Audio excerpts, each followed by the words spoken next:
In a world where every camera looks the same, the Sigma BF defies that. It's milled from a single block of aluminum. It's streamlined, it's clean, it's modern, and it's beautiful. But it goes beyond just the surface design. Its minimalism goes straight into the menu system and the functionality of the camera. There's very few flat buttons. The menu system is simple, intuitive, and easy to use, and it doesn't even have a card slot. They really reinvented the game with this. But there is one choice that I am 100% opposed to, but we'll get into that soon. Choosing a camera is not really unlike choosing a car, so what car should we take? Obviously, the truck has more clearance, more seating capacity, more storage, more torque. But sometimes I just want to have fun in a beautiful car, and honestly with this car, sometimes I just drive it to drive it, and I think that's kind of what's going on with the Sigma BF. So let's put it in the car most like it. Come on, Torco.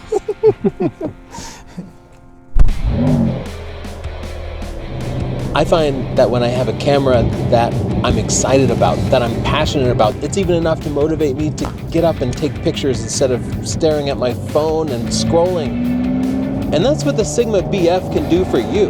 It can make you a better photographer by having you get out more, kind of like this car does for Chelsea. Let's talk about the design. It's milled from a single block of aluminum. And Sigma can only make 9 of these a day, so you might never see one in real life. It's a full frame camera with 24 megapixels, so the image quality should be great. But the design is really striking in that they did away with almost everything you might be familiar with on other cameras. There's no electronic viewfinder. The buttons and dials are minimal. There's only one dial here. To change different settings, you push the button in the middle and then scroll to the setting that you're interested in and then select it and switch between auto or manual for your aperture, for your shutter speed, for your ISO. There's no PASM dial because those modes don't exist in this. You just pick which settings you want to be automatic or manual, and that's the perfect way to do it. You might never have to go into the menu system after you set the clock, but if you do, even that is really minimal. Press that and scroll down to system, and then you can see all the settings here, whereas other cameras will have literally hundreds and hundreds of settings. This has a very manageable number. You'll never have to read the manual. It shoots stills and video, but you'll notice there's no HDMI port, no mic jack. You can connect a USB-C microphone if you need it, but it doesn't have a flip screen or a tilt screen. So it's not the most functional video camera, and I think if you do use it for video, it'll probably just be to grab some quick shots. The mount here is the L-Mount, so you can use Leica, Panasonic, or Lumix lenses. Though Sigma definitely wants you to use their I series of lenses, which all pretty much look like this. They have physical aperture rings, beautiful design, and they're going to be releasing them all in silver, so you can match either your silver or your black BF.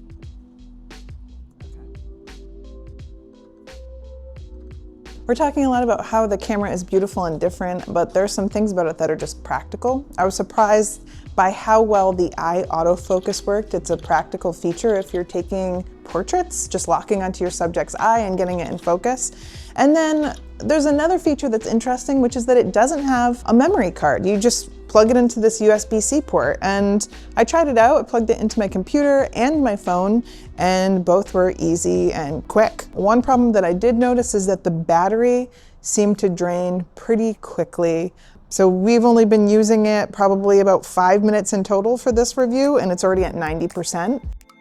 I was curious about the image quality for this camera, so I put it up against 2 cameras that I had, the Leica Q2 and the Fujifilm X100VI.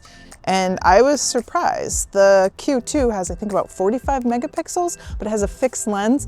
And when I got all the settings the same situation, they looked almost the same in image quality. That's a controlled setting, there's no movement, it was a still life. And with the X100VI, this looked a little better than the X100VI. Now, like I said, those are both fixed lens cameras. That means you can't take it off and put a better lens on the Q2 and the X100VI. But this you can remove the lens and put even sharper glass on it if you want to. So if you're concerned about the 24 megapixels, I think that you'll be happy that the resolution is still really nice. I think that one thing you guys might be interested in is the stabilization. When I was taking my comparison photos, I noticed that I had camera shake in some of these pictures. And then I realized that this does not have stabilization, but the Q2 did. They don't care. The thing is, once I just upped the shutter speed for this, the photos look the same. But if you're a shaky person like me, you might have to make more of an effort to stay still, or you might have to up your shutter speed. Now, Tony tried it and he said he was able to get it stable. What'd you say? 2 stops below. But he's unusual. I don't think he's normal. I don't think either of us are normal. You probably fall somewhere in between. Some of you have said, hey, it only has internal storage. There's no backup. That means if the internal storage fails, you lose your pictures. That's true. But I don't think the concerns we have about SD cards failing really applies here, because internal storage is much more reliable and resilient. Like, it's hardwired in, you're not taking it in and out, so it's not gonna have any physical damage. And from my research, it seems like typical internal storage can be rewritten about 10,000 times. And that means you will be able to take hundreds of thousands of pictures, days and days of video before there's any risk of the memory failing in it. In other words, the way this camera is gonna be used, I don't think there's ever gonna be a problem. Like, it's not a sports camera or a wildlife camera where you're gonna be taking tens of thousands of photos. It's a casual camera where you might take 5, 10 pictures a day. I actually have a gripe about this camera. This is the thing I don't like. It only has a hand strap. It doesn't come with a strap. We put this one on, and I admit this is not the best hand strap, but it's pretty heavy because it's that solid block of aluminum. I would love to have a regular strap, especially because it would look so pretty sitting right here. That's more convenient. And also I'm used to that. So this isn't my camera. I'm a little nervous. I'm gonna drop it. I keep rechecking my strap. The name, I actually like the name, the BF. It stands for Beautiful Folly. Beautiful foolishness. Beautiful foolishness. Now, I've been calling it blunt force because this thing's a weapon. It's sharp. It could slice cheese. I've been asking for theft deterrent in cameras for a long time, and I did not expect Sigma to address it with this weapon of a camera. I really wanted to hit a melon with it to see what kind of damage it could do, but I don't own this camera, and even if I did own it, I probably wouldn't want to lose it to a melon, but I do think the melon would lose. Wait, there was something else. Oh. You hate this camera. You're like, what is this? This is stupid. Well, good for you, because there's only like 1,500 of these and they're $2,000, so you probably can't get one anyway. But if you do like it, you're gonna wanna order it right away because there's 1,500 of them and they can only make 9 a day, I think, because of this milling process on the aluminum body. So yeah, love it or hate it, it's here and it's available. Okay, we're getting rained on.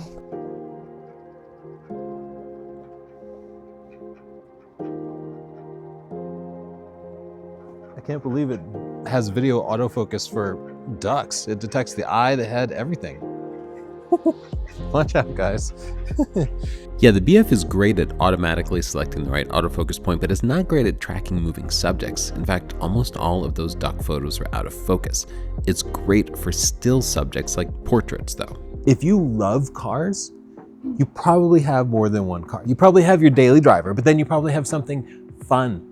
Maybe it's a garage queen, maybe you take it out just on the weekends, but it's something that makes you feel something, not because you need it, because you want it, because you love it. If you love cameras, you might want to get more than one camera. You might have a camera that's the A1, the R8, something that sort of does it all, the workhorse. And then you get a second camera that you want, that makes you feel something. A second camera that inspires you to go out, to get up a little bit earlier, to get off your butt and stop scrolling on your phone and take a nice video or picture of the sunset. And that's what the Sigma BF is. Now, it's not the only beautiful camera out there. You might consider Chelsea's Leica Q2 or Q3, which are beautiful, though more conventional looking. You might take a look at the Fuji X100 series, which we absolutely love. They have a retro look, not distinctive like this at all. I also really love the Hasselblad CFV and 100C, which to me is the most beautiful camera ever made, and it's a little more unconventional. I also really like my Leica M10D, which has no screen at all. These are all cameras that I feel passionate about, even though they actually lack functions. In the comments down below, let us know what you think of the BF and ask any questions that you have, and don't forget to subscribe for more unbiased, unsponsored reviews. Bye. Meanwhile, let us have a sip of tea The afternoon glow is brightening the bamboos. The fountains are bubbling with delight. The soughing of the pines is heard in our kettle. Let us dream of evanescence and linger in the beautiful foolishness of things.